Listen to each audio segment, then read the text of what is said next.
Club Penguin. It's a game that's very near and dear to my heart. Today, as of recording this, it is October 24th, 2025, which marks the 20th anniversary of this game's release. Let me just slip in the word fuck, so this video doesn't get marked as for kids. But fuck. Okay, we're good now. So for this game, I myself joined in December 2007, right in the middle of the Christmas party. I won't forget the room I first spawned in. It was the ski village. It was remodeled to look like something out of A Christmas Carol. Not that I even knew what that was at the time. I won't forget the way my eyes were drawn to the present box near the bottom of the room and getting my first item, the Christmas scarf. I won't forget the lamppost and the stone path that made it feel magical, like you were transported to some proper town in England for the holidays.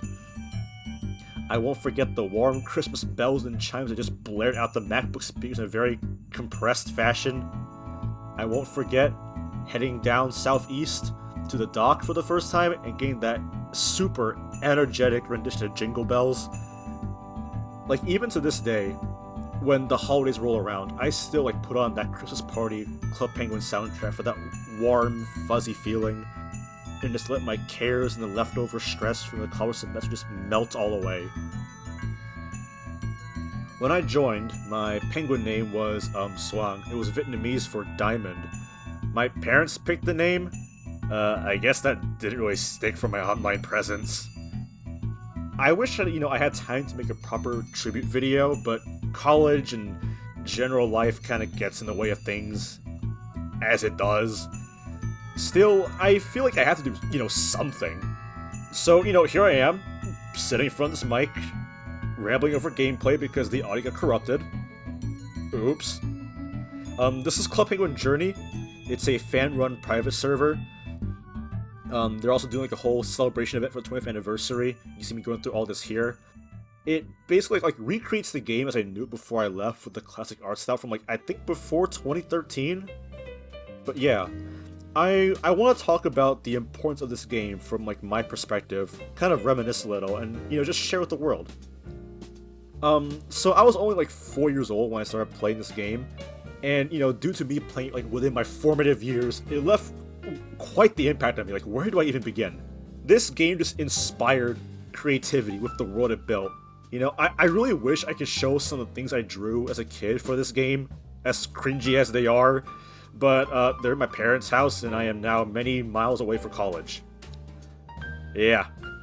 But there was something about this snowy wonderland that just captured my imagination, just really got me into just making stuff based around the game. I drew, I wrote many comic books, printer paper, good old number 2 pencil, coloring with crayon. They weren't very good, they were kind of weird. It was some kind of fusion of Power Rangers and Captain Underpants with some slice of life Calvin and Hobbes in there. The stories weren't that deep, just a big bad showing up that this Puffle squad has to defeat to save the day, because the EPF is busy doing other things with Herbert and stuff. But yeah, this game got me making things, creating stories, and even to this day, I still enjoy just writing. Also drawing, but I don't really practice that as much as I probably should. Well, yeah. It was also because of this game that I started doing YouTube. My original channel does not exist anymore, and I really wish I didn't delete it. I should just, private the old videos, but, teenage me be teenage me, and I was, embarrassed or something, I don't know, just want to nuke it off the entire internet. I still have, some surviving footage, but again, my parents' house, for, 99% of the footage. Luckily for me, for some reason, I have, a bunch of screenshots for these videos from when I was, sharing with a friend on Discord. So, thanks, Moonspider, for hearing me out at 1 in the morning for me. I don't know what time it is for you, but you're in China, or I think, so yeah, you're probably awake just fine. But yeah, these videos were just basically just me and a camcorder. Just recording my computer screen because I didn't know how to get the unregistered Hypercam 2, or playing with the many figures and plushes I had. Thanks, Mom. Thanks, Dad. And also for the membership and the Cardjitsu cards and the books. I don't know how you guys like did all that when we were like, financially struggling. Or maybe we were financially struggling because of all those purchases we made for my Club Penguin addiction. In that case, sorry about that. Oops. But yeah, it was more into the videos for me because this also led me to messing around with iMovie and, actually burning these iMovie projects onto DVDs, little home movies. Those were really fun to mess around with. I enjoyed like the video editing process and like building, like finding all these little like special effects and transitions and just kind of like stitching all my footage together and cutting out all the fluff and just working with the software. I think this game is also like what got me really interested in technology and software to begin with. And, like I said, like the whole YouTube situation. Of course, you can't talk about Club Penguin without also talking about the community, like both in real life and online. This was kind of dangerous for a kid to just, be out on the internet like that, talking to these complete strangers, so I just, didn't. Club Penguin was kind of like a single-player experience for me, unless I play like the multiplayer mini-games. Like, I would log on to Snowbank for the quiet experience. You know what Snowbank is? No, you probably don't, because no one ever logged on to Snowbank. I just, kind of wander around like the entire island. It was like my own little space, free reign. And if I wanted to do like something more crowded, I would go to like Zipline or Marshmallow to like level up in Cardjitsu or do sled races or whatever. I was also like one of the freaks at like Mancala. But yeah, I had that. I did not have like the restricted chat on my account, but I didn't talk to other people anyway. More about like the online stuff, like I followed like blogs about the game. There was like Riffy8888 I remember distinctly. You got like updates about like new catalogs, like all the secrets, and you could like track like the mascots, like obtain like their backgrounds. Those were really cool. And like I learned like many like tips and tricks for like the minigames that earn coins fast that for some reason they still stick with me all these years later, and yet I still cannot remember what I learned in my last lecture. Funny how that works. Like, I guess it's like been drilled in like through muscle memory. Like, oh, go to Car Surfer, down in space to do a backflip, then down to ride the rails, and then do that again, and make sure you don't do like the same trick twice in a row, else you get half the points. And meanwhile, like, you try to like tell me like, hey, here's a binary tree, invert it, and I'm just like, I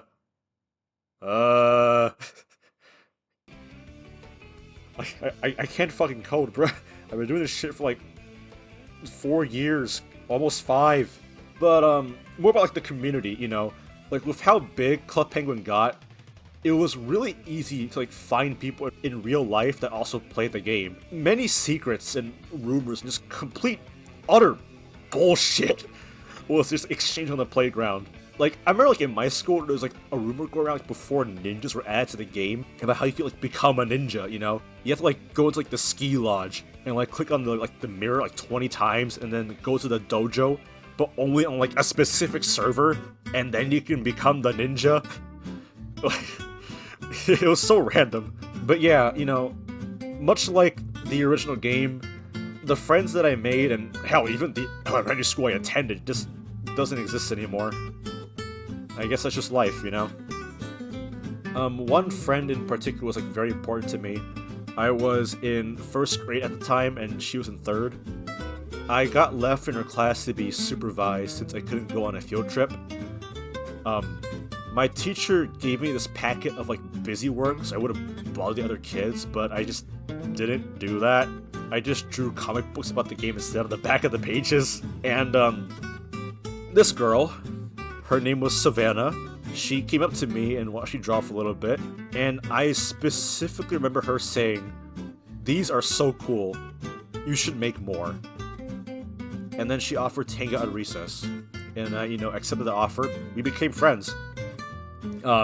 We had no concept of stranger danger, even though I just said how I didn't talk to strangers on the internet, but like, we found out like we lived in like the same neighborhood, and we would just often like meet up after school, just like play, or like hop on Club Penguin to play, and it was very nice. And she was always like looking forward to like whatever I came up with in these comic books, and she wanted to just draw and write more, and it was very fun.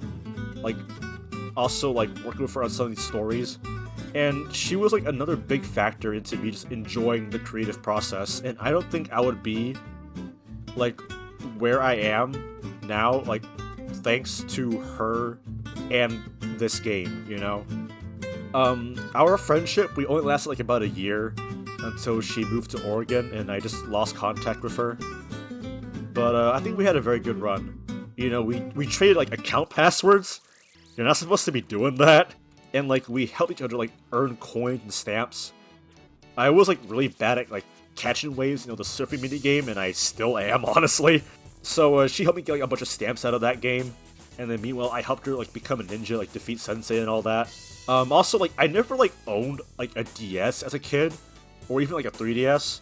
Because my parents were like, oh, the small screen's gonna hurt your eyes or whatever. And yeah, but she had one, and she even like brought it to school once. I could play like the EPF game. I loved like the secret agent missions in Club Penguin, and like that game was just more of that, and I loved it so much. I highly doubt she's watching this video, but like Savannah, if you are, you know, I'd like to catch up sometime, you know. But yeah, I stopped playing the game sometime in like late 2011. Looking at like the list of parties, the last one that I remember playing was the Great Snow Race. It was actually like an EPF mission to put Herbert into hibernation, and you go through like this whole like laser maze, and it was really cool. But yeah, so, like sometime after that, like I just moved on to other games. I got like Mario and Minecraft, but this game, it's still like held on, you know, somewhere in the back of my mind, to the point where, you know, I played this game like during its final days, just like relive it all again back in like 2017. I still remember the password to my accounts, but you know, I logged back in. You know, I just didn't have a membership anymore. The game was like barely recognizable. Like all the rooms got redrawn. The whole like art style was different, and honestly, I did not like the new art style. Like, why did the feet look like that? Like, why? There was something really cool. There was Karjitsu Snow. I played a couple rounds of that. I did not know what the hell I was doing, but what I did play, I thought it was pretty fun. Like, ooh, it was all power cards. Whoa, that's sick. But yeah, like I never like truly escaped this game. Like around 2019, I started playing Club Penguin Rewritten. It was like, you know, the iconic fan server. It has like a whole Wikipedia page and everything. Like, I don't, no other Club Penguin fan server has that. But like, I would like sometimes like I would play like even at school. Like they gave us laptops in like high school, and somehow like it wasn't blocked on the school Wi-Fi. So I just played that like during class sometimes. The teachers just didn't care. I always like finished my work hella early anyway. And then when that game shut down for good, I moved on to Club Penguin Legacy, and you know that's still around, but I don't really play that one anymore. I moved on to Club Penguin Journey instead, and I still, you know, play Club Penguin the same way that I used to many years ago. There's no, you know, Snowbank anymore. Journey has 4 servers. I think it's like Blizzard, Frozen, Sleet, and Marshmallow. Like they're all like pretty populated. There's no like desolate Snowbank anymore. And I don't really like talk with the players there. It'd probably be nice to, because you know we're all like in the same boat now. Like we're all like just reminiscing on the game. But yeah, I don't really. I still play the same way. Like just hop on, do the mini games, do a little bit of wanderings for the heck of it, log out. Whenever like the new catalog drops, I read like some online blog, like posting all the secrets. People still do that. It's very nice, you know. Shout out to like Club Penguin Mountains. They did that like when Rewritten was still a thing. That was really cool. I might not be like as crazy over Club Penguin as I used to, but I will always love this game. And honestly, like these kinds of games are very important. And I have concerns like over the current state of the world and the internet, you know. These days, kids don't have these kinds of virtual worlds and online spaces. They're just dedicated to them. You know, like back then you have like Club Penguin, like Webkins, Toontown, Pop Tropica, and these were like online playgrounds that were like they were mostly safe for kids, and they just allowed like their imaginations and their creativity just to flourish, and we just don't have that anymore. Like I think Pop Tropica's still around, but like it's not mainstream, The places that exist now are just not made for kids, and now you got kids being force-fed like brain rot and AI slop and just content farms on YouTube and TikTok. Like they're playing Roblox and chatting in Discord servers. And yeah, like kids have always played Roblox. Even like when I was in elementary school, they played that too. But like, these are not made like specifically for them. These platforms are for everyone, So these kids are more likely to interact with people that they really should be interacting with, and these people should not really be interacting with kids either. There's like no space just for kids to, just be kids on the internet, like Club Penguin. They're getting addicted to these algorithms, just meant to like keep up a constant stream of dopamine in your brain and just nothing else. It's just overstimulation until you become like just numb to it all. It's not good for them, and we're seeing the effects on their minds. Their attention spans are shot. Kids these days are like borderline illiterate. They can't communicate like normal human beings, and all while they're just exposed like the toxicity of internet culture.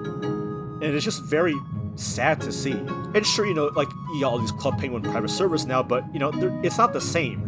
Most people playing these servers are just like, they're not even kids.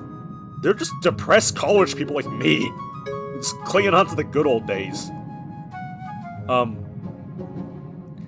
Club Penguin, it felt personal, even through like all the Disney bullshit, where stuff was like locked out all the memberships, and also like I heard like that got a lot worse after I stopped playing.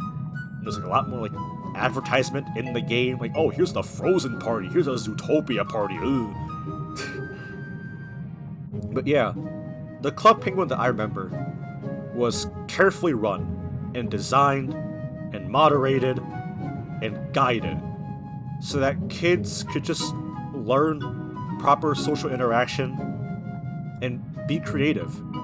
It was a whole personal thing. You didn't just exist there, but you lived there. You built up your igloo. You grinded for your drip. Assuming you had a membership. And to do that, you gotta, play the mini games. You gotta grind Card Surfer, where you can just, yearn for the mines and just drill in there. You cared for your Puffles, and all the while you met other people who were doing the same thing. It wasn't perfect, but it cared. There was a sense of care put into this game that I just don't see in modern online spaces. The developers for this game, they're just wonderful people. They connect with like the community frequently through like newsletters and blog posts on the website. They respond to fan mail. You can even like submit fan art and riddles and jokes to be featured like in the game's newspaper. That was really cool. I never got featured, but I'm happy for the ones that did. But there was like this real sense of community, And this kind of care is something that I feel like we lost somewhere along the way. So maybe that's why this game is still in my mind. Or maybe I'm just crazy and nostalgic. But either way, thank you. Lance Preeb, Lane Merrifield, Dave Crisco, Chris Hendricks, just everyone who has ever worked on Club Penguin for giving me a childhood worth remembering. For giving us a childhood worth remembering. For the friends we made, the skills we developed, for lighting our flames of creativity. As cliche as it may be, although the official game may no longer exist, the memories we made and the legacy this snowy world left behind will always remain, keeping it alive in spirit. It's a truly wonderful, beautiful game that I wish we had more of in the current modern day and age.